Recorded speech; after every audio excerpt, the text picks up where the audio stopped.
Two young men were scavenging for trash when they found a nuclear bomb. He just tapped the surface of the bomb, and immediately realized he was going to get rich. This lead ball weighed at least 100 pounds. It could definitely sell for a good price. They could not wait to take it apart, pulled out the core device and threw it on the ground. It immediately made a dull, loud noise. What was inside was a nuclear reactor. Perhaps because they were poor, or perhaps because they were not well educated. They did not recognize what it was. They just thought this thing could improve their lives. This was the suffering of the poor people, to the point that they opened a nuclear reactor without knowing it, and then sold this treasure to a scrapyard. The scrapyard owner did not think much of it either, and took it in. The owner would also pay the price for his foolishness. At night, the scrapyard owner's son could not resist his curiosity, and took out the nuclear reactor from the inner container. When he turned off the lights preparing to go home after work, he discovered that the treasure he had taken in during the day was giving off a blue glow, very dazzling and eye-catching. He had never seen anything like it, so he decided to take it home to show his wife. Using his skilled techniques, he quickly pried open the valve on top, then poured it out onto the table. A white powder was released. At night it gave off a blue glow. This was cesium-137, a radioactive element. The owner not only called his wife, but also called his family and friends to come see. To show off his generosity, the man let each friend take some back. No one had ever seen anything so beautiful. They all accepted. Someone took it back and applied it to his wife's neck. When the lights were turned off, the woman's neck immediately glowed blue. Her husband said she was more beautiful than a movie star. The wife was so happy she could not stop smiling, but the consequences soon followed.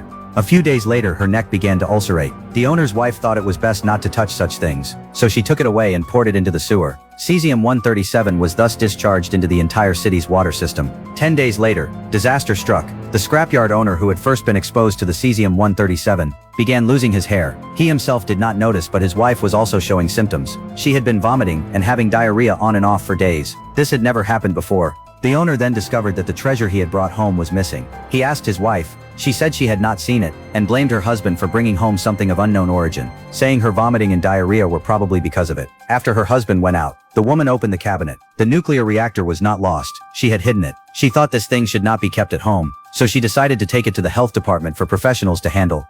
Then she and her son took the bus to the health department. The two who had been exposed to the cesium-137 moved through the bus, constantly touching other passengers. The son's hand touched every part of the entire bus, and the nuclear reactor was placed under the seat, without any protective measures. At the health department, the woman stated why she had come, saying that the thing in the bag was very strange. Everyone who had been exposed to it had gone to the hospital, and she herself was sick. She said her husband had brought it back from the scrapyard, but the health department person concluded that the woman had eaten something bad. How could a piece of metal make someone sick? No matter how hard she explained, the health department person did not believe her. The woman no longer had the energy to argue, because by then she was feeling dizzy. She immediately vomited. Before leaving, she told her son to put the bag away, and hoped the health department would dispose of it, to avoid endangering others. But the health department person did not handle the thing in the bag, and went back to work. Meanwhile, a large number of patients suddenly flooded into the hospital. They all had the exact same symptoms: dizziness, nausea, vomiting, and hair loss, and they were also having difficulty breathing. Looking at these patients lying in bed, the doctor realized a terrible fact. This was not an infectious disease. It was most likely radiation poisoning. He immediately called a nuclear physics expert. When the doctor described the patient's symptoms, the expert's face instantly changed. He immediately concluded that these patients had been exposed to radioactive material. If confirmed, it meant a radiation source was leaking in the city. The entire town would become a living hell. He immediately gathered his gear and headed to the hospital, but he had barely left when the detector in his hand suddenly alarmed.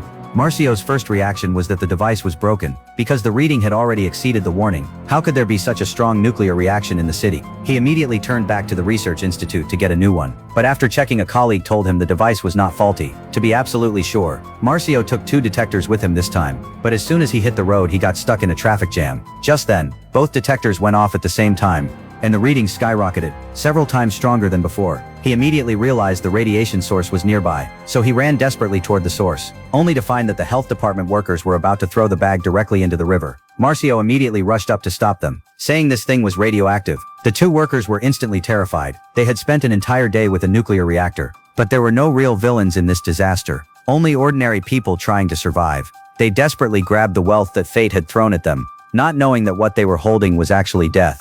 And poverty and ignorance are sometimes more deadly than radiation.